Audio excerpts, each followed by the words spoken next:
Hola, buenas tardes. Estamos un domingo más en las charlas, en la divulgación, en la formación que queremos dar a nuestros entrenadores aquí en el Principado de Asturias.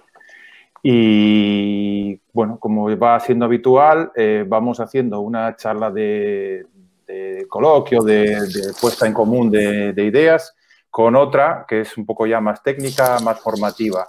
Hace 15 días empezamos con Ricardo sobre el calentamiento y cerramos el ciclo hoy con Borja Prado, entrenador del Grupo Cultural Covadonga, recuperador deportivo. Bueno, recuperador deportivo no, Borja, ¿cómo es? Readaptador deportivo. Ahora la cuña es readaptador. Eso es, readaptador deportivo, miembro de los cuerpos técnicos de las selecciones en distintos años. En su última participación fue campeón de España cadete femenino y, bueno, una persona que conocemos mucho, muchos y muy apreciada por todos nosotros. Buenas tardes, Borja. Hola, buenas tardes. La charla va a ser sobre la prevención deportiva en el voleibol. Y, bueno, yo creo que ya no tengo más que decir. Hemos presentado al ponente. Lo que voy a hacer es compartir con vosotros la charla que vamos a recibir y dejarlo todo en manos de nuestro ponente. Así, Borja, ¿se ve bien? Sí, perfecto. Ahí. Pues entonces, cuando tú quieras, comenzamos. Estupendo. Bueno, pues nada, buenas tardes a todos. En primer lugar, agradeceros que decidáis pasar esta tarde de domingo conmigo y con nosotros, en este caso. Y también agradecer al comité la oportunidad que me dais para hablar sobre uno de los temas que más me gusta y que actualmente desde hace 2-3 años se ha convertido en mi carrera profesional, ¿vale? Voy a intentar ser lo más dinámico, breve y claro posible para que luego efectivamente abramos un turno de preguntas y realmente se convierta en una charla y no en un monólogo, ¿vale? Que haya turno de preguntas y demás. Intentaré resolver el mayor número de preguntas, pero ya os aviso que no soy un erudito en este campo, todo lo contrario, estoy en constante fase de aprendizaje.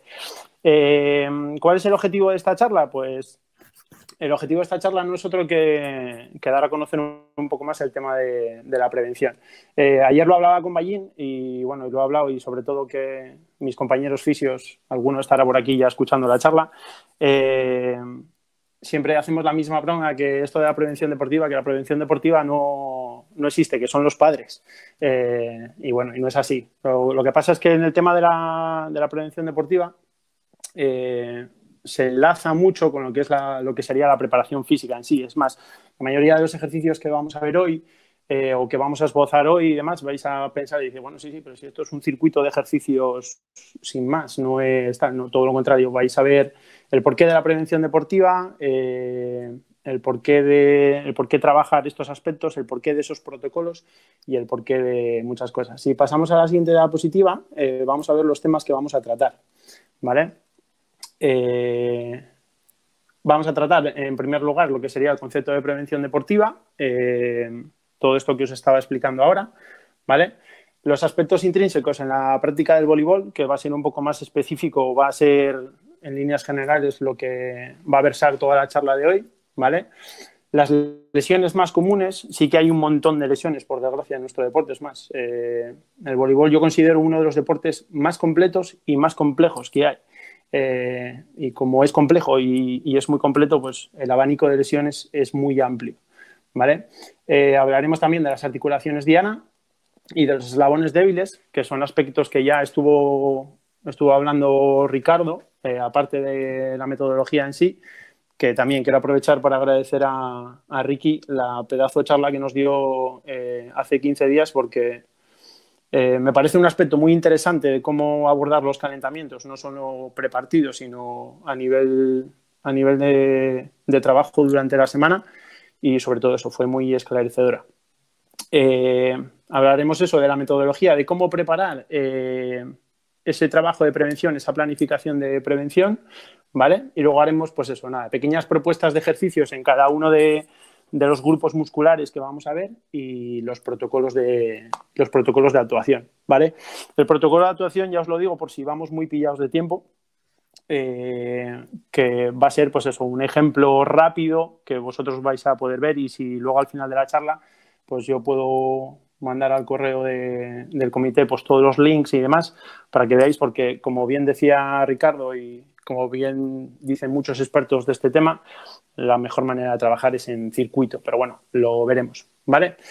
¿Y qué es esto de la prevención de lesiones deportivas? Pues bueno, pues al final todos tenemos claro que el deporte tiene claros beneficios para la salud. Aumenta la calidad de vida, disminuye la aparición de enfermedades crónicas con el paso de los años, como pueden ser problemas cardiovasculares, diabetes, cáncer y un sinfín de enfermedades, todos ellos relacionados con la vida sedentaria. Pero ¿qué pasa? Si nosotros realizamos una actividad deportiva o practicamos un deporte con asiduidad, pues reporta una serie de riesgos que en la medida posible debemos disminuir. Nosotros como profesionales tenemos que tener en cuenta toda una diversidad de factores que contribuyan a evitar la aparición de las lesiones de nuestras jugadoras y de nuestros jugadores, ¿vale? Esto adolece a dos factores fundamentales, ¿vale? Lo que son los factores extrínsecos y los factores intrínsecos, ¿vale? Voy a empezar a nombrar ahora brevemente, antes de pasar a la siguiente diapositiva, los factores extrínsecos, ¿vale? Que son todos aquellos movimientos específicos, tipo saltos, giros, desplazamientos y demás, que impactan en el jugador, ¿vale? A nivel de entrenamiento puede ser la intensidad o el volumen de los ejercicios, el nivel de la competición, el terreno de juego. Sí que en el voleibol, por ejemplo, siempre jugamos más o menos en el mismo tipo de cancha, pero bueno, los peques juegan en un patio de colegio, luego tarima flotante, luego taraflex, hay un montón de factores en ese caso. La vestimenta, ahí incluyo mucho las zapatillas de deporte, porque es importante que un buen calzado nos va a ayudar, y lo vamos a ver después, un buen calzado nos va a ayudar a prevenir las lesiones, ¿vale? O provocarlas en este caso, ¿vale? Y luego, por último, y esto nos afecta menos, a no ser en el vóley playa, que son las condiciones ambientales, ¿vale? Frío, calor, excesivo sol y demás, ¿vale? Si vamos a los factores intrínsecos, si pasamos a la siguiente diapositiva, vamos a ver todos esos puntos que sí que nos afectan de mayor o menor medida a nuestros deportistas, ¿vale?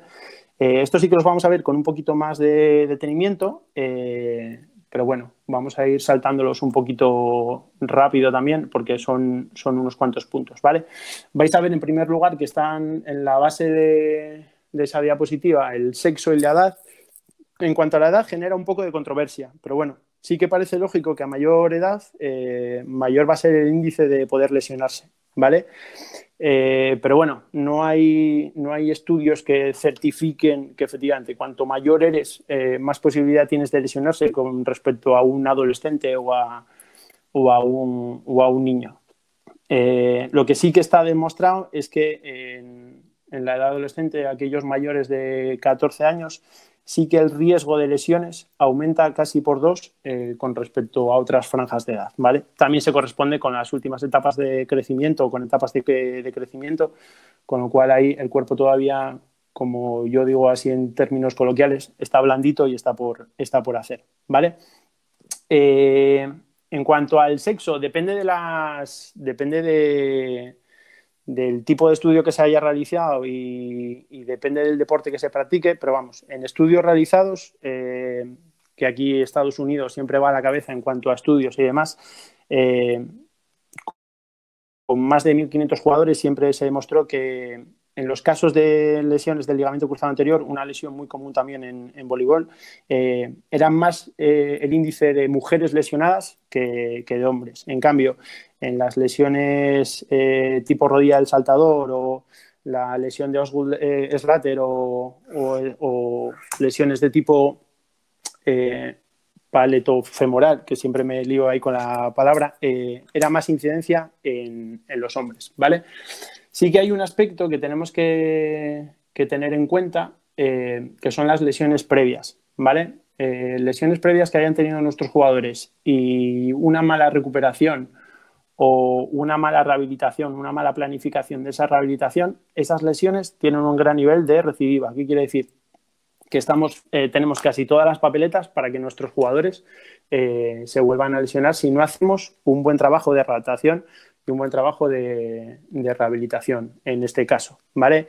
Si a eso le sumamos fatiga, ¿qué quiere decir esto de la fatiga? Que si yo estoy sometiendo a mi equipo a sesiones maratonianas, a doblar entrenamientos, a incluso en los famosos campeonatos donde se juegan de 2 a 3 partidos, aunque sea de 3 sets, ahí si lo sumamos al poco descanso, al nivel de estrés y demás, estamos llamando también a una lesión, ¿vale? Por ejemplo, estos factores que hablamos de la fatiga, la mala rehabilitación y demás, esperar un momento. Perdón. ¿Qué es por lo de la cámara, Borja? Sí. No te preocupes, tampoco. ¿No se me oía, qué? Sí, se te oía perfectamente. Ah, vale. Y no te hubiera dicho algo yo. No, tú la cámara, si quieres la pones, si no, no te preocupes. Ellos están viendo la presentación. No, perfecto. Es más, sigo con ello. Perdonad. Pues eso, en cuanto hablábamos de la fatiga y demás, al final todos estos factores suman en que si nos lesionamos, al final estamos perdiendo efectivos. Y muchas veces esos jugadores, una lesión como la del ligamento cruzado anterior que estábamos hablando anteriormente, son de 24 a 28 semanas de recuperación lo que estamos tardando, ¿vale? Y no nos podemos permitir el lujo, y sobre todo si somos equipos que vamos a disputar campeonatos o demás, perder un jugador por este tipo de factores, ¿vale? La estatura, pues también, los jugadores que son jugadores y jugadoras que en fase de crecimiento son muy altas o demás, pues también suma mucho, ¿vale?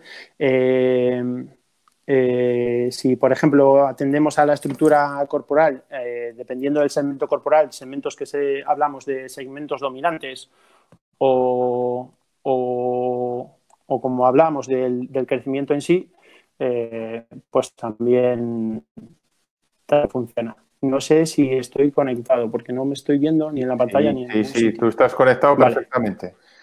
Vale. Deja la cámara puesta y te oímos perfectamente, no te preocupes. Vale.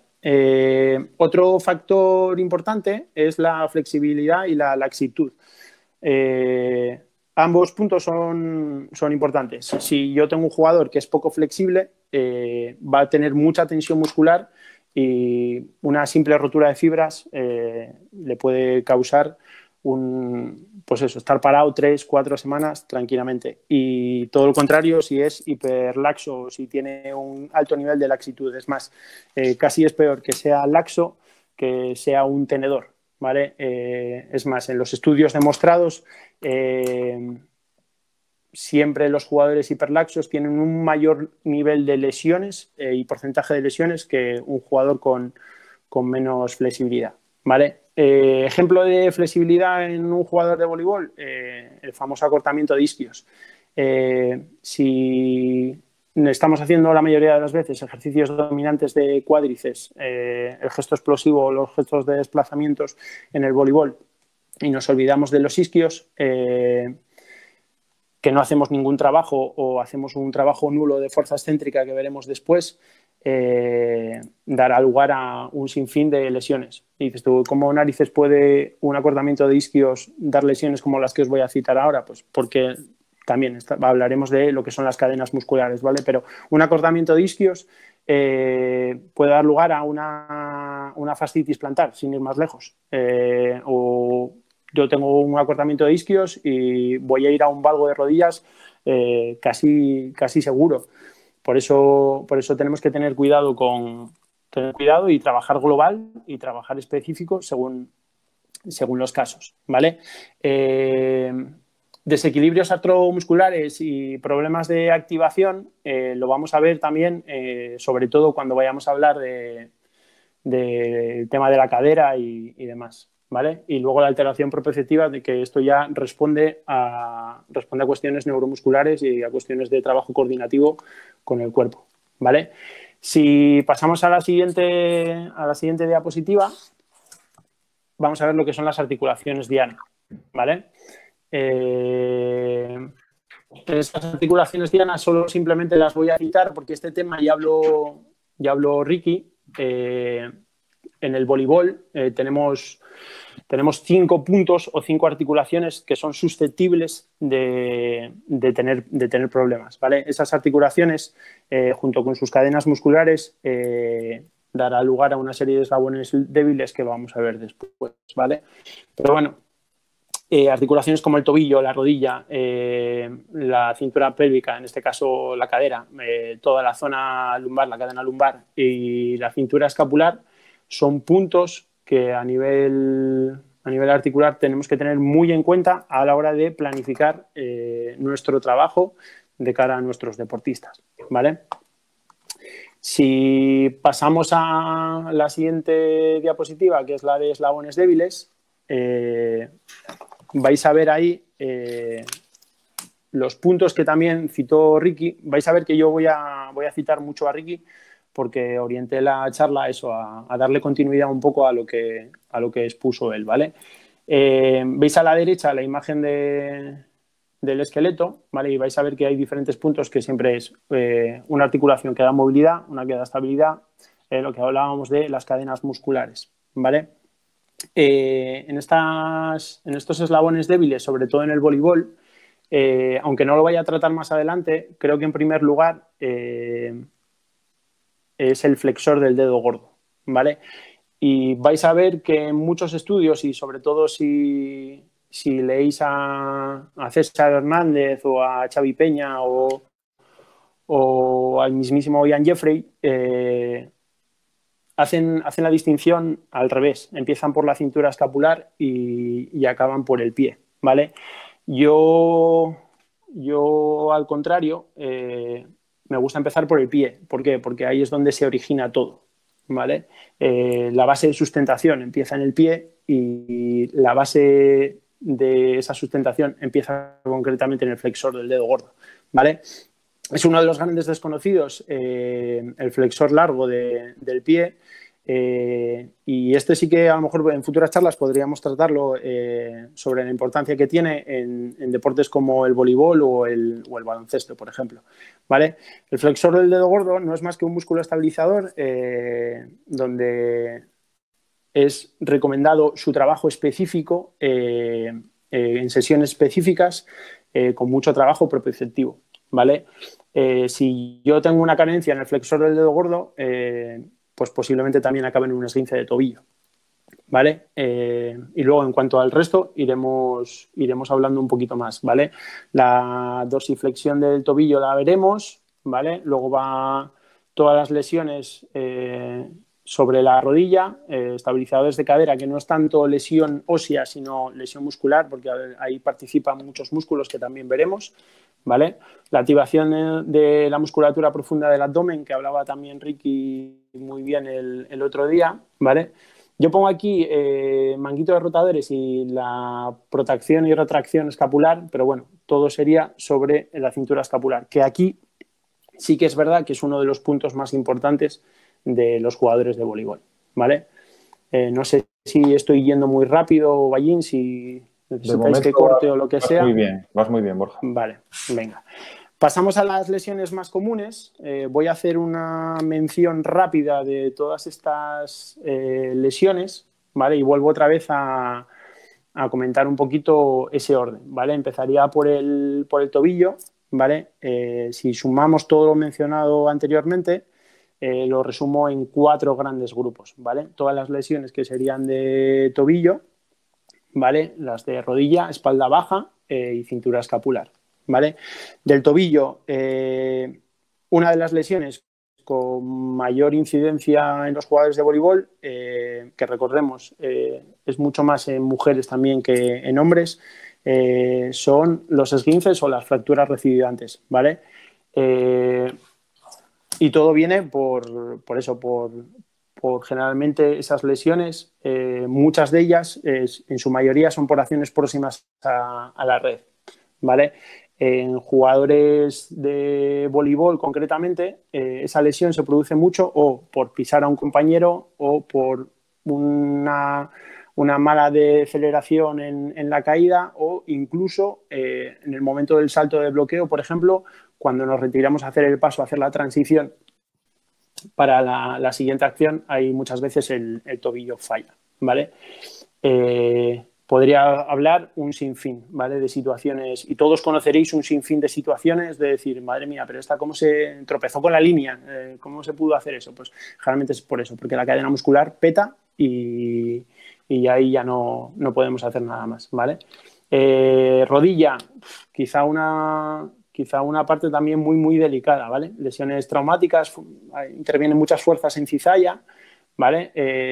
La fatiga es fundamental para que se den estas lesiones y luego también muchas tendinopatías, ¿vale? El ligamento cruzado anterior, lo que hablábamos muchas veces, es ocasionado en la fase de aceleración, ¿vale? Y en desplazamientos en la red después de un salto, ¿vale? Tanto en bloqueos como en ataques, como en el momento de apoyo y retroceso, ¿vale? Ahí falla mucho las rodillas, al igual que el tobillo, y son aspectos que tenemos que tener en cuenta y que tenemos que trabajar, ¿vale? Luego, en cuanto a la espalda baja, se puede resumir en que al final es todo por acumulación, ¿vale? Son lesiones que vienen por acumulación, por acortamientos y desequilibrios corporales, ¿vale? En los peores casos se pueden dar posibles fracturas por estrés, hernias, incluso ahí se me traba esta siempre, espondilolisis, ¿vale? Que son fracturas degenerativas de la columna vertebral, ¿entendido? Esta sí que es compleja y bueno, vamos a confiar siempre en que lo peor que nos pueda pasar o lo peor que le pueda pasar a los jugadores es que como mucho les salga una hernia, aunque hay que desear que no le pase nada de eso. Pero bueno, generalmente viene por los acortamientos o viene por someter a mucha carga al cuerpo y tener muy bajo tono muscular, ¿vale? Y luego, por último, la cintura escapular, ¿vale? Que quizás sea el grupo muscular y la estructura más importante para el voleibol, ¿vale? Otro de los complejos que deberíamos dedicarle una charla en exclusiva para atacarlo y abordarlo en profundidad, ¿vale? Pero bueno, generalmente son lesiones por acciones repetitivas y muchas de ellas son lesiones en el manguito de rotadores y últimamente muchas lesiones a nivel dorsal y subescapular, ¿vale? Eso quiere decir que estamos teniendo ahí muchos problemas a la hora de trabajar la espalda media, ¿vale? Si pasamos ya a la siguiente diapositiva, vamos a ver un poquito cuáles serían las medidas de prevención desde el entrenamiento, ¿vale? Si pasamos diapo, Guallín. Perdona, Borja, sí. Vais a ver ahí un montón de puntos, ¿vale? Vais a ver un montón de puntos ahí que todo eso hace que todo lo que hablamos anteriormente reduzca el porcentaje de lesiones de nuestros jugadores, ¿vale? La metodología la veremos en la siguiente diapositiva y bueno, voy a pasar un poco por encima el resto de los puntos porque si no me como todo el horario. La famosa fase raíz que hablaba también Ricky, de movilización, activación, el trabajo de fuerza en dianas, ¿vale? O eslabones débiles, ejercicios en equilibrios, el control de los patrones motores del cuerpo, ¿vale? Importantísimo esto. Y luego, por último, ejercicios de velocidad, ¿vale? Habría un punto importante que sería la realización de programas específicos, ¿vale? Los programas concretos de fuerza y de propiocepción reducen hasta 1/3 la posibilidad de sufrir lesiones, ¿vale? 1/3 es mucho, ¿vale? Haciendo bien el trabajo, ¿vale? Con un buen programa de fuerza, bien estructurado, bien planificado y sobre todo bien medido, podemos reducir hasta un 50% las lesiones producidas por gestos repetitivos, ¿vale? Y en adolescentes podemos llegar a un 40%, ¿vale? No lo digo yo, lo digo los americanos que saben mucho. Luego vendría el trabajo de propiocepción, ¿vale? Todos sabemos o todos hemos oído de la propiocepción, pero no sé si la gente sabría definir lo que sería el trabajo de propiocepción, ¿vale? La propiocepción no es otra cosa que la regulación que tiene el cerebro del equilibrio, ¿vale? Regula el equilibrio corporal, coordina los movimientos y mantiene en alerta a nuestro cerebro, ¿vale? El sistema propioceptivo está compuesto por receptores nerviosos, los nervios aferentes y un sistema nervioso que es el sistema nervioso central, ¿vale? Este sistema nos protege de las lesiones y nos permite reaccionar de manera muy rápida ante cualquier situación, ¿vale? Y estas situaciones, en el caso del deporte, son las situaciones susceptibles de lesión, ¿vale? Por tanto, el trabajo propioceptivo no es más que el entrenamiento neuromuscular, ¿vale? Pero entrenamiento neuromuscular, que hablaremos después, no es Circo del Sol, ¿vale? Y vais a ver que en esta charla voy a hablar mucho del Circo del Sol, ¿vale? No puede ser que subamos a las crías a una pelota, porque lo he visto en el último vídeo de YouTube, y que la cría se me vaya de morros o efectivamente por hacer la tontería que se vaya la rodilla al pasto, ¿vale? Por medio de este trabajo, nuestros jugadores serán capaces de tomar conciencia y sobre todo sensibilidad y, como dice la palabra, la percepción de que su cuerpo tiene que responder y tener el control de sus estructuras corporales, ¿vale? Hay una nueva tendencia, o no es que sea nueva, pero sí que es importante o sí que está cobrando importancia, que es el trabajo de los ejercicios excéntricos, ¿vale? Los ejercicios excéntricos se podría resumir en deceleraciones, ¿vale? Son un tipo de ejercicios, coloquialmente hablando, realizados a favor de la gravedad, ¿vale? O trabajos negativos, que llamaban, ¿vale? Los movimientos excéntricos o de alargamiento longitudinal sirven para que en esas fases de deceleración o de frenado el cuerpo se adapte mejor, ¿vale? Y el músculo no sufra tanto, ¿vale? Ese trabajo también excéntrico es importante para lesiones como el manguito de rotadores, el tendón rotuliano o incluso el tendón de Aquiles, ¿vale? Yo actualmente estoy trabajando con gente que tiene el tendón de Aquiles operado y en cuanto podemos dejar la fase de isométrico, ya les metemos trabajo excéntrico y la recuperación va mucho más rápido, ¿vale? Y luego ya por último, pues efectivamente todas esas fases concéntricas que tiene el tendón de Aquiles, ¿vale? Ejemplos para que visualicéis de un ejercicio excéntrico, pues el cinturón ruso, ¿vale? El cinturón ruso, cuando hacemos ese movimiento de sentadilla, eso es un excéntrico de cuádriceps, ¿vale? Si nos damos la vuelta y bajamos el tronco, ese sería un trabajo excéntrico de isquios, ¿vale? O si no, el curl nórdico, que también lo vamos a ver en alguno de los vídeos que salen después, ¿vale? Y otro ejercicio por excelencia de excéntrico es un peso muerto, que puede ser bipodal o unipodal, ¿vale? Y tenemos que meter también los ejercicios de fricción, ¿vale? Que son importantísimos para la reeducación de patrones motores. Estos ejercicios tienen un gran componente excéntrico, ¿vale? Y fortalecen y refuerzan todo lo que estábamos hablando, ¿vale? Y muy importantes para la fase de activación, ¿vale? Para esa fase raíz que estábamos hablando, ¿vale? El uso del foam roller, os habló Ricky, y es importante, muy importante el uso del foam roller. Y yo creo que, como hablaba Ricardo, no tienes por qué estar obligando, no tienes que estar todo el día con el mazo encima de ellas que usen el foam, pero sí que tienen que mimetizar y sí que tienen que saber que el foam roller, pues a todo el trabajo de activación miofascial es importantísimo, ¿vale? Los patrones motores también es importante, sobre todo en un deporte tan técnico como el nuestro, ¿vale? Por ejemplo, los saltos, una correcta técnica del aterrizaje o un gesto un poquito más complejo como el del ataque o el de bloqueo, también es importante trabajarlos, ¿vale? No es solo un tema de preparación física, sino que aquí también entra el componente técnico de nuestro deporte, ¿vale? Y luego la sistematización de progresiones, ¿vale? Lo vamos a ver después, lo que es la sistematización de progresiones.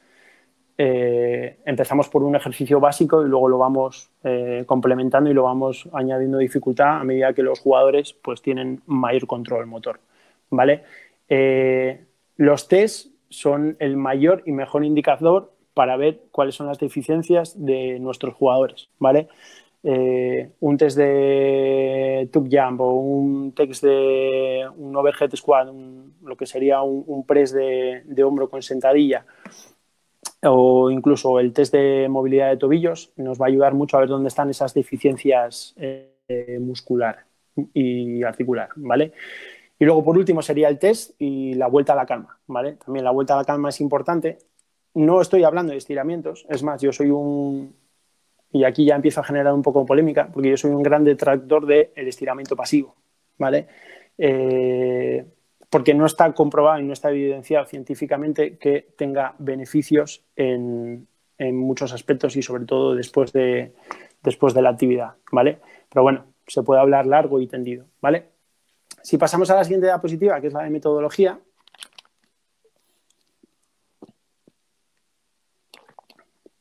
si veis a la izquierda, ahí vais a ver que es una infografía de Nacho Coque. Veis, por ejemplo, lo que sería un trabajo de progresión de un side plank, ¿vale? De un puente abdominal lateral, ¿vale? Empezando desde el suelo y luego le vamos implementando dificultad, ¿vale? En edades tempranas y en edades escolar, ¿vale? Un ejemplo, por ejemplo, para tren inferior es lo que os pongo aquí, ¿vale? El trabajo en progresión debería seguir unos patrones básicos, ¿vale?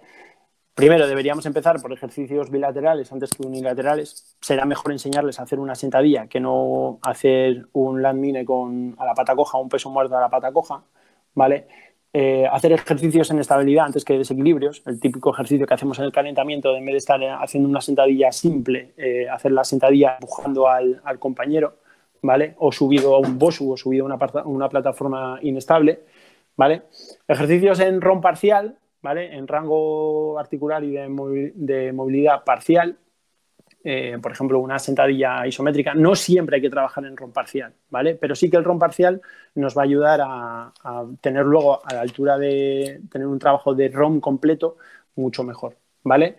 Empezar siempre con trabajo de autocargas antes de meter carga externa. Es muy recomendable también la ejecución lenta antes que movimientos explosivos. Siempre va a ser mejor caminar que correr y siempre va a ser mejor que correr muy rápido y a trompicones, ¿vale? Y luego lo que, insisto, componentes sencillos, no circo del sol. Por suerte cada vez se ve menos, pero he visto auténticas aberraciones. Gente haciendo calentamientos espectaculares que luego no servían para nada, incluso acababan las niñas lesionándose, ¿vale? Así que si vosotros pensáis sencillo, el entrenamiento va a ser sencillo y seguramente va a ser mucho mejor que ponerles a hacer pues como en la última imagen, hacer un plank con una pesa apoyada sobre el codo, apoyada sobre la mano, a lo mejor una niña de 14 años que no puede ni soportar su propia carga corporal, ¿vale? Pasamos ya a tratar un poco más en profundidad cada una de esos puntos o de esos eslabones débiles, ¿vale? Que es la dorsiflexión de tobillo, ¿vale? La dorsiflexión de tobillo es el movimiento que reduce el ángulo entre el pie y la pierna, ¿vale? Vais a ver el vídeo mientras yo voy hablando, lo que sería una progresión, ¿vale? De trabajo de dorsiflexión, ¿vale? El movimiento del tobillo siempre se produce, en este caso, en el plano sagital, ¿vale? El ROM del tobillo, ¿vale? Se ve reducido tras un esguince y por ello es tan importante su trabajo, ¿vale? Y la mayoría de los jugadores han sufrido a lo largo de su carrera deportiva un esguince o varios de tobillo, ¿vale? ¿Cómo podemos medir el nivel de esa dorsiflexión? Por medio de test, ¿vale? El típico test de colocar unas tiras en asterisco y hacer que el jugador siga la línea nos va a dar ahí muchas pautas. El que esté interesado luego en este test, yo le puedo mandar el enlace, incluso le puedo mandar estudios, encantado, si no ya lo subiré a la nube y lo tendréis ahí, ¿vale? Pero bueno, las distancias más cortas en ese test vienen asociadas con restricciones mecánicas, ¿vale? ¿Cómo podemos mejorarlo? Pues se ha demostrado que con la liberación miofascial, con el rulo, podemos ganar mucha más elasticidad, ¿vale? Y luego las bandas elásticas, las gomas, nos ayudan mucho a conseguirlo, ¿vale? No sé si os fijasteis en el vídeo, pero ahí está consiguiendo un mayor trabajo de elasticidad y en este último movimiento que está viendo aquí, ¿vale? Eso es un movimiento excéntrico, ¿vale? Alarga toda la musculatura del gemelo y del sóleo para trabajar ahí la fase excéntrica del tobillo, ¿vale? Y ahí, en esa flexión que hace, también está trabajando el flexor del dedo gordo, ¿vale? Si pasamos a la siguiente, aquí tendría para un libro, ¿vale? Pero bueno, voy a centrarme en lo que sería el varo y el valgo de rodilla, ¿vale? El valgo de rodilla se corresponde al acercamiento de ambas rodillas al eje longitudinal, ¿vale? Provocando por una rotación interna del fémur sobre la tibia, ¿vale? ¿Por qué se produce? Pues ahí tenéis las causas, ¿vale? Una causa estructural, ¿vale? Por una dorsiflexión del tobillo limitada, de la que estábamos hablando antes, ¿vale? Por una pronación excesiva del pie, que el pie vaya hacia adentro, ¿vale? O por una falta de activación de aductores de cadera, ¿vale? De toda la musculatura aductora de cadera, ¿vale? Que lo vamos a ver después. ¿Cuál es el trabajo? Si os fijáis ahí, hay otros 3 vídeos donde estamos facilitando tanto la activación de glúteo, ¿vale? Como toda la musculatura aductora de cadera, ¿vale? Es importante el trabajo de las bandas elásticas, ¿vale? Y sobre todo, y aquí sí que es responsabilidad nuestra, vigilar la correcta ejecución en los diferentes planos, ¿vale? Porque muchas veces en el vídeo del medio las jugadoras las tenemos sentadas o están haciendo un isométrico y están balanceando mucho los pies. Entonces ahí perdemos todo el trabajo que queríamos hacer, ¿vale? Si pasamos a la siguiente,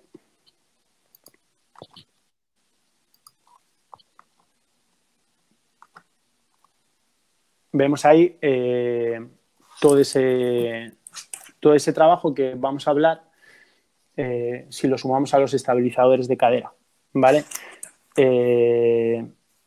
Como veis, desde la dorsiflexión del tobillo hasta la cadera es toda una cadena cinética, ¿vale?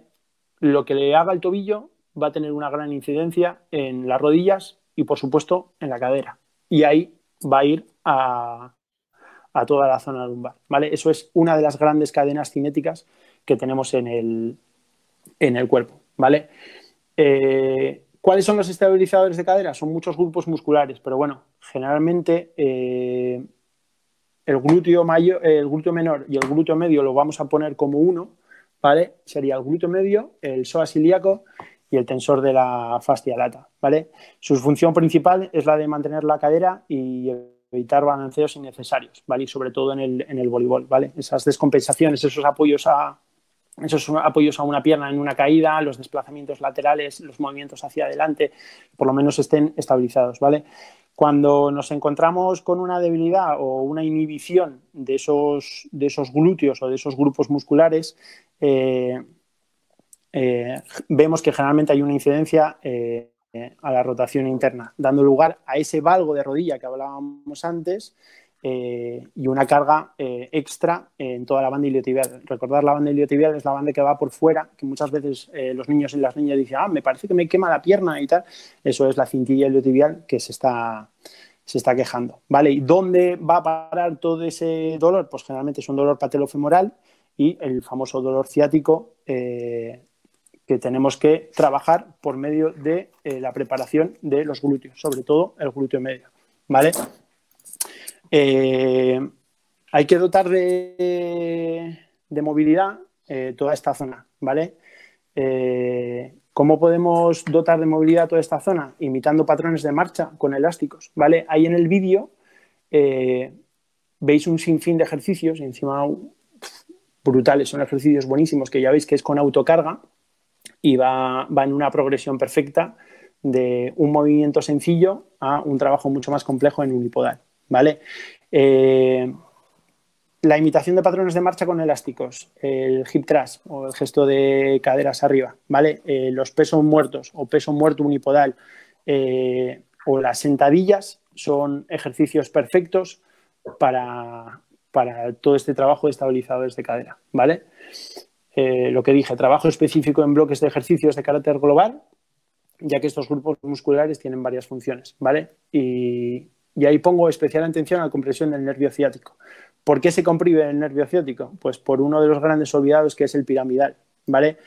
El piramidal es un músculo corto y robusto, muy profundo, que está justo por debajo del glúteo y justo por encima del nervio ciático, ¿vale? La función que tiene el piramidal es la de la rotación externa de la cadera y sobre todo una función estabilizadora del sacroiliaco. ¿Qué pasa? Que si yo tengo ese varovalgo de rodilla que hace rotación externa y tengo el piramidal intentando hacer esa rotación externa, ¿quién sufre? Sufre el piramidal. Es un músculo muy robusto, pero que tiene que sufrir toda la tensión de la cadena cinética, ¿vale? ¿Qué da lugar a esa quemazón en la zona media del glúteo, ¿vale? Y ese dolor punzante que se asocia al nervio ciático, ¿vale? Que muchas jugadoras y muchos jugadores os lo habrán dicho un montón de veces, incluso vosotros en vuestra etapa de jugadores lo habréis sentido, ¿vale? Eso es por esa falta en toda la línea del aductor o en toda esa cadena aductora que tenemos ahí, ¿vale? No sé si vamos bien de tiempo. Vas por 40 minutos. Uf, tengo que acortar aquí mucho. Vale, vamos a la musculatura profunda del abdomen, ¿vale? Que es el famoso core, ¿vale? O el core stability, ¿vale?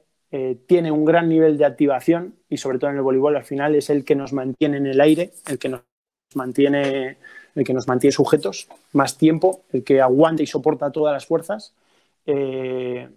Y hay que evitar sobre todo rutinas prolongadas y sobre todo en el calentamiento, ¿vale? Vuelvo a decir lo mismo, no somos el circo del sol y en los calentamientos no podemos buscar la fatiga, ya os lo recordó Ricky un montón de veces y creo que en la charla del otro día había alguien que preguntaba sobre los programas Planck, ¿vale? Esto que estáis viendo podría ser ese famoso programa Planck, ¿vale? Una progresión de ejercicios donde le demos estabilidad al tronco, ¿vale? Olvidaros, por favor, de los ejercicios de la gimnasia sueca de hace 50 años del crunch abdominal, ¿vale? Los encogimientos son malísimos, ¿vale? Es más, se ha demostrado científicamente que tenemos mayores niveles de activación con un plank, con una plancha abdominal, que con cientos y cientos de ejercicios de abdominales, ¿vale? Por ejemplo, el vídeo de la izquierda se llama un Bird Dog, que es un ejercicio estabilizador muy fuerte donde activamos todas las dos cadenas, ¿vale? Abajo es una progresión de plank y el de la derecha es una progresión también de side plank, ¿vale? Hay otro ejercicio que estamos teniendo que sale justo ahora en esa imagen, que es el famoso dead bug o la cucaracha, ¿vale? Que se también logra unos grandísimos niveles de activación de core, ¿vale? Si pasamos a la siguiente, vais a ver un ejemplo de progresión de core y una propuesta de trabajo. Y así aprovecho y bebo un poco. Veis ahí la progresión de niveles que podríamos hacer, ¿vale? En forma de Tabata. Sabéis que un Tabata es un trabajo de 20 segundos de trabajo, 10 segundos de descanso, donde podríamos meter todos estos elementos, ¿vale? Una plancha normal, el curl up, que es el ejercicio del nivel 1, donde está en extensión, meto manos justo por la zona lumbar y ahí hacemos una contracción, ¿vale? Todos los ejercicios de side plank con rotaciones, ¿vale? Este último ejercicio, ¿vale? Que es el molinillo, ahí logramos un gran nivel de activación, pero no busquéis más allá porque después de esto ya es circo del sol, ¿vale? Si pasamos a la siguiente, una de las más importantes, ¿vale? Por no decir la más importante, ¿vale? Que es la cintura escapular, ¿vale? La cintura escapular, como dijimos antes, es una de las estructuras más importantes en el voleibol. No solo en la acción del remate, sino en la mayoría de los gestos. Bloqueo, recepción, pase, todos. Interviene en nuestro deporte. Es fundamental el trabajo de la cintura escapular, ¿vale? Hay dos grandes puntos, que es el manguito de rotadores, formado por toda la musculatura subescapular, el infraespinoso, que es el que más sufre, el supraespinoso y el redondo menor, ¿vale? Y digo que sufre porque es un músculo que sufre muchas adaptaciones a lo largo de la vida del deportista, ¿vale? Dando lugar en ocasiones a un aumento de rotación externa en el hombro dominante, a una pérdida de fuerza subescapular que hablábamos antes y sobre todo un acortamiento del pectoral menor. César Hernández decía que la mayoría de los ejercicios que teníamos que buscar era buscar amplitud, ¿vale? Abrir esa caja torácica, abrir esa escápula, porque todos los ejercicios del voleibol van encaminados a cerrar el gesto de recepción de antebrazos, cierro, el gesto de ataque, cierro, la retracción y protección escapular en el bloqueo, cierro, todos los desplazamientos, al final siempre voy cerrado, siempre voy encogido, con lo cual necesitamos ese trabajo antagonista y este trabajo excéntrico de toda la cintura escapular, ¿vale? Muy importante eso, darle movilidad y elasticidad a todos esos complejos, ¿vale? Muy, muy, muy, muy importante. Si pasamos a la siguiente, vais a ver ahí un ejemplo de progresión de cintura escapular, ¿vale? Son movimientos orientados a evitar la reducción del espacio subacromial, ¿vale? Ese espacio que decíamos ahí de la zona del infraespinoso, ¿vale? Y del supra. Durante el encuentro y los entrenos vamos a someter al hombro a un trabajo muy repetitivo, explosivo y de gestos elevados. Gestos elevados nos referimos a esos gestos que van por encima de la cabeza, ¿vale?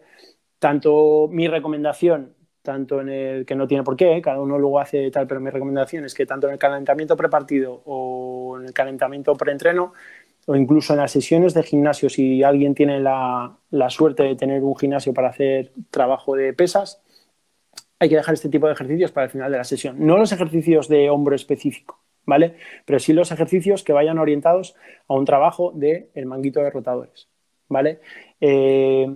¿Cómo podríamos trabajar este manguito de rotador? Pues ejercicios de rotación interna. Tenéis ahí una progresión a la izquierda y en el vídeo se va viendo, ¿vale? Rotaciones externas, ¿vale? Que es el más importante, el gesto de rotaciones externas es el más importante. El dynamic hack, el abrazo dinámico, que es este movimiento de protracción y retracción de escápulas, ¿vale? Ejercicios que sean de remo, ¿vale? Tracciones y empujes, ¿vale? ¿Por qué? Porque para esa cintura escapular y sobre todo para la protracción y retracción van a ser importantes, ¿vale? La protracción es un gesto de empuje, como puede ser el gesto de bloqueo o la recepción de antebrazos, y la retracción escapular es un gesto de tracción, ¿vale? Como puede ser el pase de colocación, el saque o en el armado de brazo, ¿vale? Si vamos a la siguiente, vais a ver aquí otras consideraciones metodológicas, ¿vale? Y aquí es donde voy a hacer un poco de sangre y voy a hacer un poco de herida, porque en edades tempranas sí que podemos hacer trabajo de propiocepción, ¿vale? Y trabajo de readaptación y trabajo preventivo, ¿vale? Pero el aprendizaje por medio del juego colaborativo, ¿vale? Yo puedo hacer un montón de juegos de pilla-pilla, un montón de juegos de equilibrios y demás con los niños y ahí estamos generándoles patrones motores, ¿vale? Estamos generando una respuesta neuromuscular que le va a servir de cara al entrenamiento y de cara a crecer y mejorar como jugadores, ¿vale? Incluir en nuestra planificación programas de prevención, sí, incluso en los más pequeños y en el calentamiento, fundamental, ¿vale? Si queremos dotar de una larga vida deportiva a nuestros jugadores, desde el minuto cero hay que tener previsto un trabajo de prevención, ¿vale?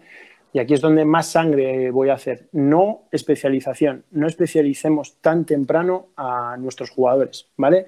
Ni a nivel deportivo, ¿qué quiere decir? Que prueben varias disciplinas, que luego no compitan en todas, pero que prueben varias disciplinas. Pero no puede ser que empecemos con un niño a los 5 años y pretender que siga 30 años en el mismo deporte, porque se va a romper. Más tarde o más temprano se va a romper, ¿vale? Y sobre todo en el rol de jugador. Si a un niño yo lo especializo muy rápido como atacante, pues también, al final estamos aumentando el índice de ser proclive a una lesión, ¿vale?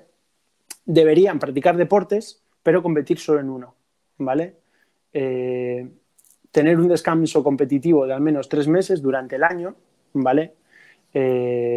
Al menos un mes de descanso entre temporadas, incluso los jugadores adultos, ¿vale? El deporte organizado o el deporte efectivamente específico o el voleibol no debería exceder 2 veces el tiempo de ocio que tienen esos niños, ¿vale? Y la carga de actividad física organizada debería ser inferior a 16 horas semanales. Sé que muchas veces no llegamos y otras veces que sí, que nos pasamos, ¿vale? Ya estamos terminando, pasamos al protocolo de actuación. Esto ya os va a sonar porque es lo que habló Ricardo, ¿vale? Esa fase RISE de aumentar a nivel cardiovascular ¿vale? El incremento del flujo sanguíneo, dotar de movilidad al cuerpo, ¿vale? Con la activación de los puntos diana que vimos antes, ¿vale? Dotar de estabilidad ese trabajo preventivo de eslabones débiles con ejercicios de propiocepción y demás. Luego el trabajo de fuerza, donde ahí ya empezaríamos a meter los empujes, las tracciones y los vectores de fuerza, ¿vale? Vector de fuerza vertical, vector de fuerza horizontal. Y luego, por último, la potencia, ¿vale? Ejercicios balísticos, de salidas, apoyos, pliometría, ¿vale? Esta sería la estructura en un calentamiento, ¿vale? No voy a explicar más porque ya lo vimos con Ricky, incluso en un entrenamiento, ¿vale? O en un trabajo específico de prevención deportiva, un día que queramos dedicarla a todo a trabajo de prevención. Y como dijo Ricky, no todos los días hay que trabajar lo mismo, porque luego al final ya no generas ese patrón neuromuscular, ya está mecanizado, está sistematizado y entonces no va a tener ningún tipo de evolución, ¿vale? Y por último, y mientras vamos hablando, vais a ver dos ejemplos de circuito, ¿vale? El ejemplo de abajo es toda una progresión completa desde la fase RISE, ¿vale? Y en el ejemplo de arriba ya están trabajando después de toda la fase de activación y ya están empezando a hacer ejercicios de propiocepción, ejercicios de fuerza, ¿vale? Y de esos patrones que hablaba Ricardo, patrones de fuerza y vectores como eran el salto, la sentadilla, los empujes, las zancadas, las tracciones, las flexiones y las extensiones, ¿vale? Hay que elegir esos 4 patrones básicos, ¿vale? La zancada, el squat, el core, las posturas unipodales y las rotaciones, y a partir de ahí hacer un circuito, ¿vale? Que es la mejor opción. Y sobre todo cuando tenemos grupos de 12, 14 niñas, ¿vale? Individual, por parejas, en grupos de 3, en grupo de 4, dependiendo del tiempo, el material y el espacio que tengamos, ¿vale? Darle importancia, muy importante, y si alguien no tiene idea de cómo trabajar ejercicios excéntricos, tenéis ahí mi correo, si no, todo, creo que por desgracia me conocéis todos, me podéis llamar y os mandaré encantado, o quedaremos encantados, o algún día iremos, cuando nos reincorporemos después de todo esto al trabajo, iré encantado a hacer sesiones de excéntricos con las niñas, ¿vale? Ejercicios de fricción, ejercicios que sean de patrón de movimiento, pero patrón de movimiento como ejercicios específicos orientados a la práctica deportiva que vamos a hacer, que en este caso es el voleibol, ¿vale? Y luego, si es en un trabajo de calentamiento, la parte de propiocepción y la parte de prevención de voleibol no debería exceder 10 minutos, ¿vale? Porque si no, al final estamos sometiendo al cuerpo ya a una fatiga y el cuerpo va a tener que trabajar durante una hora, hora y media más, con lo cual es una activación. Lo único que estamos buscando es activar el cuerpo, ¿vale? Y por último, y lo subrayo, planificar, ¿vale? No dejéis nada al azar, ¿vale? Porque si dejamos todo al azar, estamos condenando a nuestros jugadores a una lesión, ¿vale? Os dejo también las fuentes, porque esto yo de aquí no pasamos a la siguiente, si quieres, Valle. Sí. Y luego, si eso, recuperamos para que vayan viendo el vídeo de la progresión, ¿vale? Todo esto está sacado pues de Nacho Coque, que es un grande del baloncesto, César Hernández, conocido por todos, ¿vale? Y luego escuelas de trabajo, como son la italiana de preparación física y la Power Explosive, y luego pues nada, otras páginas y demás, ¿vale? Y si pasas a la siguiente, Ballín, yo lo doy por concluido. Ahí estamos. Así que nada, muchas gracias por la chapa. Sé que me estoy un poco, pero es que es un tema tan denso y que abarca tantos grupos musculares. Luego, si quieres, ya te digo, si quieres dejar el protocolo de actuación, Ballín, y así van viendo cómo es la progresión, y a partir de ahí, pues ya vemos las preguntas, ¿vale? Yo hasta aquí ya hablé mucho. Tenía 2, pero una a lo largo de la charla la fuiste contestando. Y bueno, pregunta Iván, sí. Que teniendo en cuenta que en muchas ocasiones no gozamos de mucho tiempo por las sesiones, ¿qué ejercicios o rutinas consideras más importantes o podemos Mucho tipo de sesiones de entrenamiento, ¿qué ejercicios o rutinas como más importante les podemos aportar? Sí, bueno, sí, lo que estaba diciendo. Sí, ¿qué parte consideras más importante? Yo considero muy importante todo el tema de activación, ¿vale? 4 grupos musculares o 4 bloques principales, 5 o 10 minutos, dorsiflexión de tobillo, fundamental, rodillas por sentadillas, unipodales, peso muerto, con autocarga, el típico landmine, el core. El core, hacéis un tabata de 4 minutos, no tenéis por qué hacer un tabata de 8 minutos, 4 minutos, 20 segundos de trabajo, 10 segundos de descanso, ya tenemos activado todo el core, ¿vale? Y luego incidir mucho en trabajo de elástico con el hombro. En 6 minutos tenéis todo el cuerpo activado, ¿vale? Incidir mucho en glúteo,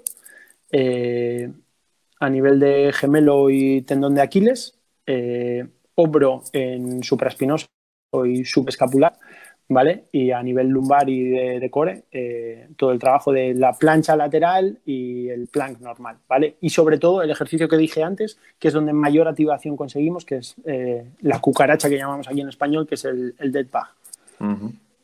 Tengo más preguntas, pero tengo una mía personal de la charla que fui siguiendo. Empezamos con el tema de la flexibilidad, que nos desmontaste un poco el mito que había, que la flexibilidad genera más propensión a lesionarse que la no flexibilidad, cosa que habría que desarrollarlo más, ¿no? Porque probablemente en algunos casos lesiones musculares, sobre todo, pueden venir por la falta de flexibilidad. Podría ser. Sí. Estoy hablando siempre de las niñas y de los niños, en pequeñajos. Luego haces unas recomendaciones acerca del tiempo que tienen que dedicar a una actividad deportiva, ¿vale? Aparte de no dedicarlo solo a una actividad deportiva, sino dedicarlo a varias actividades deportivas, aunque solo compitan en una, tal. No se da ese tipo. Pero claro, todo esto que nos cuentas, y es para entrar en polémica contigo, tenemos un problema y en eso hemos hablado muchas veces de este tema. Los niños, las niñas, cada vez tienen menos actividad física. La actividad física que tienen está reducida a las horas que tienen de educación física en el centro, que todos estamos de acuerdo en que no son horas suficientes, y a que hagan o no una actividad física fuera, que es que se dediquen a un deporte, ¿no? Nos hemos encontrado al inicio de la formación de jugadores, todos con niños con una flexibilidad totalmente casi inexistente o muy reducida, y nos hemos encontrado con niños que pues no son coordinados, tienen problemas motrices, toda serie de cosas. ¿Cómo conseguimos conjugar todo eso que tú dices con el hecho de que necesitamos que sí que tengan cierta flexibilidad, que sí que tengan cierta capacidad de los movimientos, sobre todo en la amplitud de los movimientos, y que tienen que hacer actividad física y que tienen que practicar actividad física? ¿Cómo lo compatibilizamos eso? Fuiste a pillar ahí, ¿eh? No, ¿qué va? ¿No? Porque a ver, sí, está bien, está muy bien. Todos hemos resuelto esa situación de alguna manera. Está muy bien y efectivamente yo creo que es un punto muy importante y sobre todo en edades tempranas. Como dije, por medio del juego y por medio de rompernos la cabeza, no pensando en el ahora, sino en el futuro de nuestros jugadores. Claro. ¿Vale? A mí me da igual, entre comillas, a mí me da igual que esa niña me sea capaz o ese niño me sea capaz de sacar desde 9 metros en albines. Me da igual. Yo lo que quiero es que tenga todos los patrones motores preestablecidos y bien sistematizados y bien interiorizados de cara a un salto a categorías superiores. ¿Por qué? Porque ya va a tener un esquema corporal mucho más rico que una jugadora que se le ataca y se le mete el concepto técnico de gestos de voleibol, ¿vale? Ya le estamos... Es que yo el cuerpo humano lo entiendo como el motor de un coche. Si tú a un coche le compras el coche y le metes en quinta, ese coche te va a durar muy poco. El motor te va a petar. Si voy en primera, segunda, tercera y voy haciendo esa progresión, pues seguramente que ese motor me dure mucho más. Yo le daría más importancia a todo el trabajo del esquema corporal antes que todas las habilidades técnicas que tenga cualquiera de los deportes. En este caso que nos complemente es el voleibol. Pero yo igualmente puedo incluir ejercicios técnicos o ejercicios de balón mientras estamos trabajando patrones neuromusculares, patrones motores. Yo puedo hacer, y lo explicaba muy bien Ricky, yo puedo hacer un circuito donde yo puedo saltar vallas pequeñas o puedo saltar entre líneas o puedo hacer un pata coja entre líneas y luego lanzarle un balón y que lo coja. Y ahí ya estoy estableciendo 3 patrones de movilidad. Estoy haciendo la antesala de los pasos de la carrera del remate y luego un gesto de apoyo, por ejemplo. Algo tan sencillo como eso. Es decir, vale, Borja, venga, 3 saltos a la pata coja y luego coger un balón, vaya película que te estás contando. Pero es que es verdad, estoy generando un patrón y una secuencia que le va a servir al niño de cara al futuro. ¿Vale? Correcto, o un pero gesto no te de estás salto. mojando en lo de la flexibilidad. En eso estamos de acuerdo y esa es la solución que tú encuentras. Pero el tema de la flexibilidad, que no como un dogma, pero sí como un trabajo a futuro, por el tema de la amplitud de movimientos, por el tema de la capacidad, en pequeños, siempre hablo en pequeños, en gente que está por formar, que tenemos que terminar o que tenemos que empezar a darle una educación a su cuerpo a futuro. Sí. ¿Qué hacemos con esa gente que está tan limitada? Que está tan acortada, que está tan limitada. ¿Lo trabajamos o vamos dejando que a través de los trabajos de preventivos, propioceptivos y tal, se le vaya generando esa flexibilidad? Se va trabajando también, pero de manera dinámica. Un gesto tan simple como el gusano, que es desde la posición de pie, ir caminando a llevar las manos al suelo y caminar a buscar una extensión completa, lo puede hacer. Un ejercicio de zancadas entre aros, estamos trabajando flexibilidad ahí. Gestos de lanzamientos, en vez de lanzar el balón desde el pecho, empezar a llevar ese brazo más atrás con las 2 manos o llevar el balón por detrás de la cabeza. Estamos haciendo ejercicios en ROM de movimiento y sobre todo en flexibilidad. No sé si por ahí sí, claro, la respuesta. Lo que yo quería era que me contestaras eso para que la gente entienda que no es estirar lo que mejora la flexibilidad. No, estirar no, pero hacer un montón de ejercicios en los que tú aumentas el rango de movimientos y estás haciendo flexibilidad al mismo tiempo. Eso es. Sí. Tengo más preguntas, Borja. Mira, Adrián Suárez pregunta, ¿cómo podrías darnos una serie de directrices o consejos para recuperación de tendinitis? Dice tendinitis en general. Es complejo, ¿no? Porque en general, quiero decir, no es lo mismo trabajar la tendinitis del hombro que la tendinitis rotuliana, por ejemplo, ¿no? Bueno, es complejo, efectivamente. Lo primero pero si nos das un poco de consejo de los dos, mejor. Tendríamos que mirar el aspecto de por qué se dio esa tendinitis, por qué se produjo y luego mirar a ver las pautas. Pero generalmente la fase de readaptación es muy sencillo. En primer lugar, tenemos que buscar un reposo. Generalmente es un reposo activo, ¿vale? Si, por ejemplo, vamos a una tendinitis de una inflamación del infra o del supra, vamos a buscar efectivamente ejercicios que sean de rotación interna y rotación externa, pero no vamos a buscar ejercicios de elevaciones, ¿vale? Porque ahí es donde pinza. Y tenemos que ir haciendo la adaptación de manera progresiva y natural, ¿vale? Lo que no vamos a trabajar es decir, bueno, sí, hago un reposo y me voy a quedar 2-3 semanas, que es lo que me dura la inflamación de ese tendón por norma general, y luego volver a trabajar igual. Vamos a tener que hacer mucho más trabajo excéntrico, que por eso explicaba la importancia de los ejercicios excéntricos, ¿vale? Y en ROM parcial, en esos movimientos parciales de la articulación. Por ejemplo, si yo tengo una tendinitis rotuliana, yo no voy a poder hacer una sentadilla o un squat completo, no voy a poder hacer un sumo squat, no voy a poder hacer una extensión de cuádriceps, yo voy a hacer el último rango de movimiento del cuádriceps, porque si no ahí es donde el tendón sufre más y ahí es donde viene la inflamación. No sé si por ahí podré responder a Adri en este caso. Sí. Otra cuestión, volviendo otra vez a los peques y a los equipos de iniciación, digámoslo así. Vale. Contamos con un tiempo limitado, quitando algún club que es más privilegiado, que pueda tener una disponibilidad de pistas mayor o que entrenen en recintos pues, que no comparte con nadie. Normalmente vamos a sesiones muy concretas, sesiones que en ocasiones son de 1 hora, Sí. que es, desde mi punto de vista, es un poquísimo tiempo entre que quieres empezar y tal. Poco tiempo. Tendríamos que inculcar a nuestros entrenadores que este tipo de trabajo, el que propuso Ricardo el otro día y el que complementas tú ahora, que es simplemente darle más contenidos a lo que propuso Ricardo el otro día, deberíamos de ir integrándolo en nuestras rutinas de trabajo. Entonces la pregunta es, en sesiones cortas, merece la pena, o sea, merece la pena siempre, pero merece la pena incluir un tipo de trabajo, un calentamiento con todo el desarrollo como el que planteáis, o podríamos intentar hacer sesiones en las que solo trabajemos eso en esa sesión. No sé si me explico, como si fuera sí. una sesión de preparación física que para este nivel sería esto preparación física, no debería de ser más allá que esto. Al final estamos hablando de 10 minutos, 10, 15 minutos. Es fundamental. Si no hay una buena activación, va a haber una lesión. Podemos hacer un trabajo específico un día. Eso.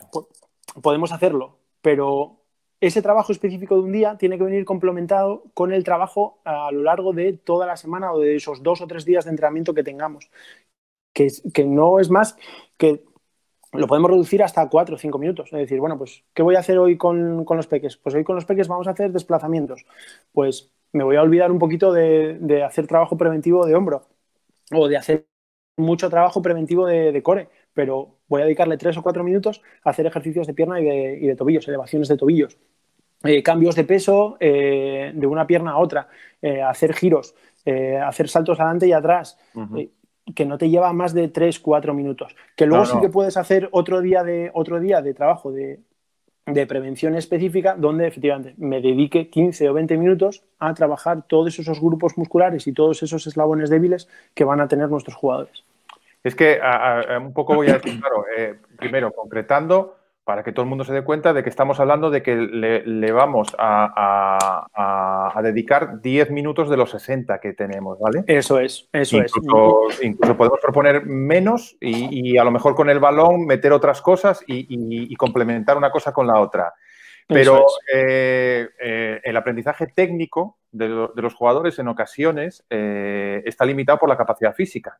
No tienen fuerza o no tienen capacidad para ejecutar determinados gestos técnicos. Una batida, un gesto de recepción con una batida, una transición, un ataque, un golpeo, todo eso. Entonces, por eso te decía, podríamos también a esos niveles de iniciación enfocarlo como parte de la preparación física. Es decir, podremos llegar a alargar una sesión de estas, no a esos 10 minutos, sino a unos 15, 20, media hora, y que fuera parte de una preparación física general para los por supuesto. Pequeños atletas.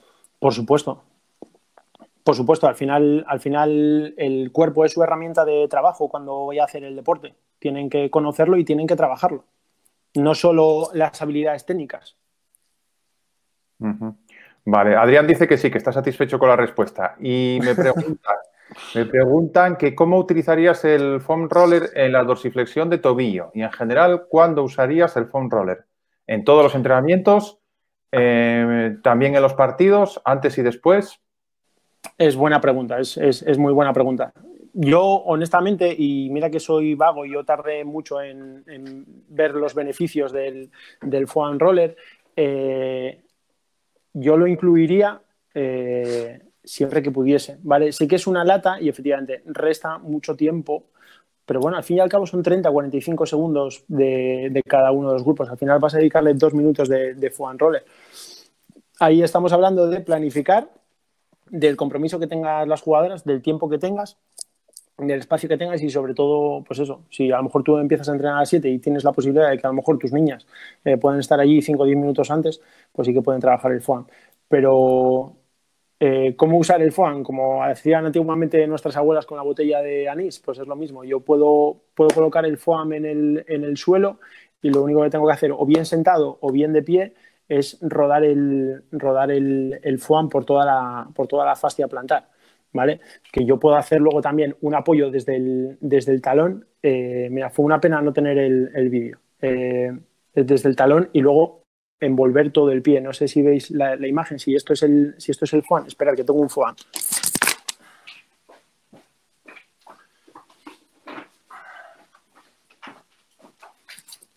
ya estoy. ¿Veis aquí el FOAM, no?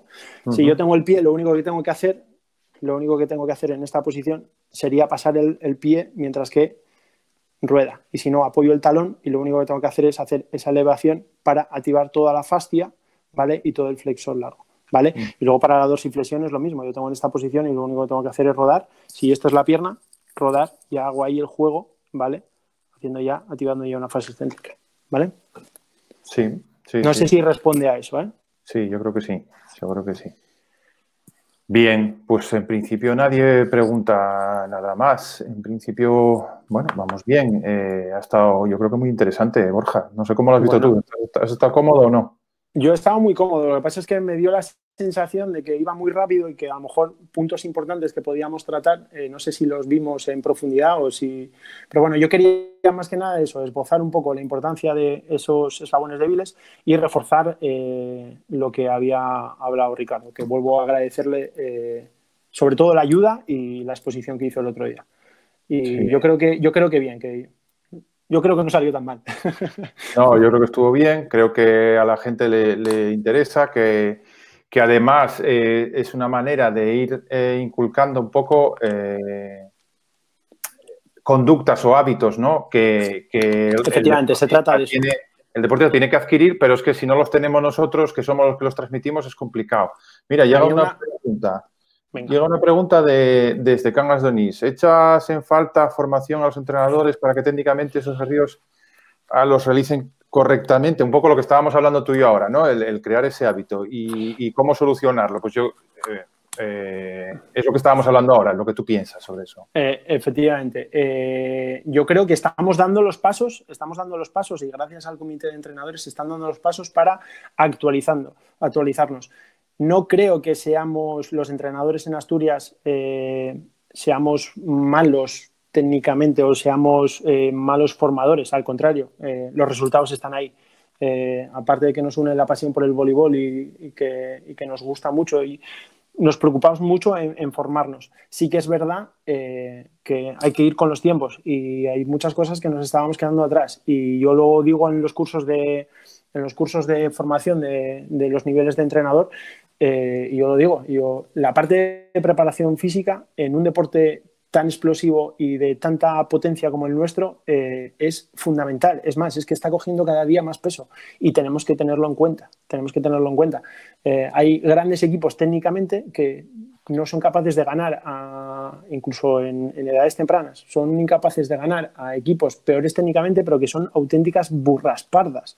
Y dices tú, ¿y cómo lo hacen? Pues porque efectivamente, porque tienen un trabajo de preparación física detrás que es muy importante, Sí, claro, si lo metemos todo en la cotolera, lo encajamos y tal, pues evidentemente tendremos un equipo completísimo. Pero no creo que vayamos tan desencaminados porque lo estamos haciendo bien por eso, porque estamos haciendo estas charlas y más que se van a hacer.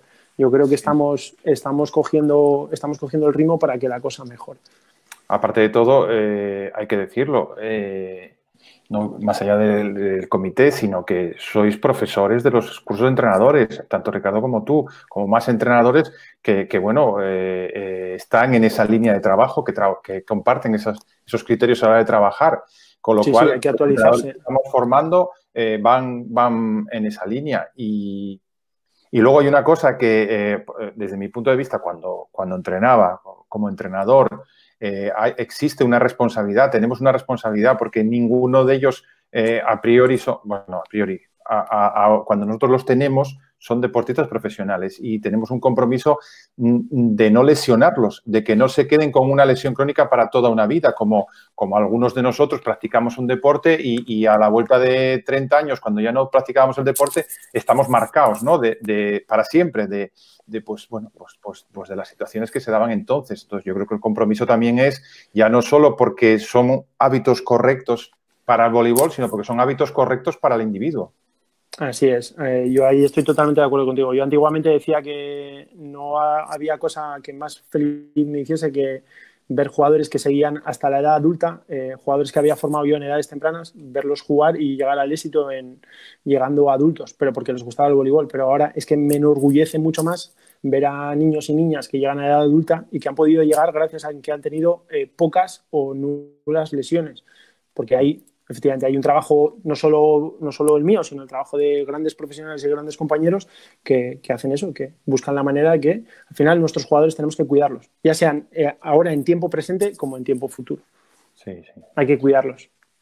Bueno, pues está todo el mundo satisfecho. Todo el mundo, el feedback que hay es que has contestado a todo, que está todo perfecto. Si te Pues parece, genial. damos por concluida. Voy a despedirme de la gente que nos está escuchando para que Pablo Pues vaya genial. cortando la conexión. Muy bien. Despedirme de todo el mundo que nos escucha, darle las gracias a Borja. Recordaros que la semana que viene volveremos a tener otra charla. En este caso vamos a hablar de las nuevas tecnologías, de las apps que podemos encontrar y de las aplicaciones que pueden tener a la hora del diseño de nuestros entrenamientos, a la hora del control del trabajo que realizamos en los entrenamientos. Bueno, es muy interesante. Es una asignatura que metimos nueva en el curso de nivel 1 y que a mí me pareció que fue muy interesante y que quiero trasladarla a todos aquellos que ya pasasteis el nivel 1 hace tiempo, pero que os puede interesar. También recordaros que esta semana, el domingo que viene, acaba el plazo para matricularse en el curso de nivel 2, que lo divulguéis porque, bueno, los cursos de nivel 2 no salen todos los años porque no suele tal y es una ventana que se abre para aprovechar a hacerlo. Si os falta información o lo que sea, pues localizaros en el Facebook o en algún lado así, en redes sociales, para que os hagamos llegar la información. Y con esto nada, me despido. Buenas tardes a todos y nos vemos la semana que viene.